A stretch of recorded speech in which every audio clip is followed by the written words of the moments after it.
রাতের শেষের দিকের এই সময়টা, এটা হলো সবচেয়ে মূল্যবান সোনালী সময় ইমানদারের জন্য।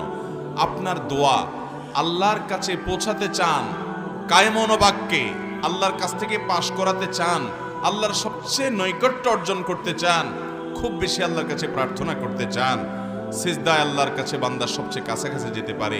আর ভোর রাতের দোয়া, এটা বান্দার সবচেয়ে ইফেক্টিভ দোয়া হয়।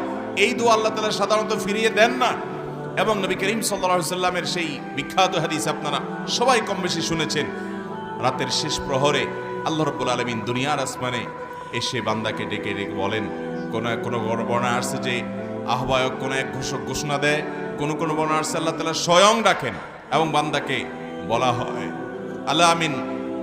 আলামিন মুস্তাগফিরিন ফাগফির লাহ, তোমাদের মধ্যে কেউ কি আছো যে গুনাহ করেছো, অপরাধ করেছো, আল্লাহর কাছে মাফ চাইবা তো আমি তাকে মাফ করব।